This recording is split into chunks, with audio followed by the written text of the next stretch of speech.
Drifter, written by Jim Mintz.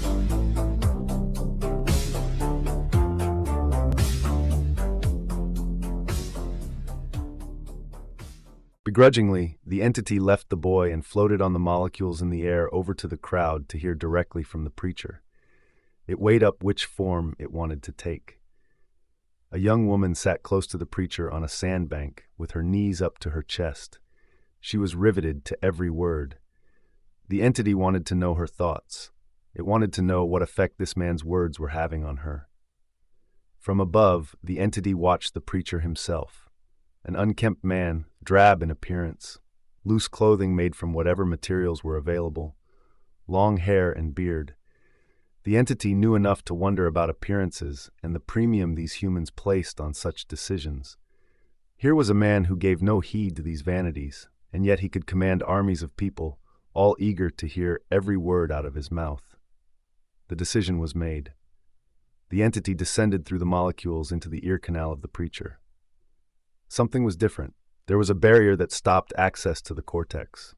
The entity could not latch on, could not get a sense of the consciousness of this man. Something else was here with them. Something else was in communion with this man. The entity was forced out, unable to take hold, unable to take nutrients. The entity had to leave. The situation was dangerous for it. The girl would have to do. The entity rose into the air molecules and descended down to the young woman and into her ear canal, attaching itself. Her name was Sophie. She was a local, the daughter of a baker. She was here to listen to the word as spoken by this man, John, the man who would baptize you. Peace is not luxury. Peace is a right. Every single one of us here is born with the right to peace. What belief in the kingdom gives us is that fundamental right made true. You have to believe. You simply have to. There is no either or. There only is, because if you know in your heart that you are deserving of peace, because it is a fundamental right, then you believe in the kingdom. Because the kingdom is what gives us our peace. I know. I have seen it. It is true. My eyes do not lie. Join me, sisters and brothers. The entity watched as scores of the crowd broke off to be with this man John in the river. The entity read the thoughts of Sophie, who wanted to be there with her fellow believers, but she was afraid of what her parents might think. What is this belief? The entity thought. It searched the thoughts of Sophie, who was struggling to identify with the concept, yet was nevertheless drawn to the idea, to the promise of peace.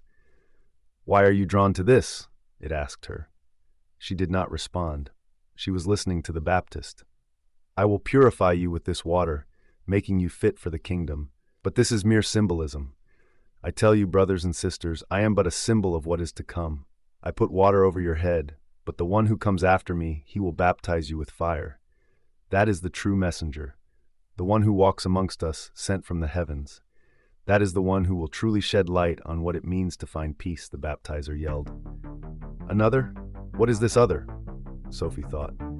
The entity was skeptical. The minds of these people were weak for believing in the ragged misfits of the local idiot, it thought.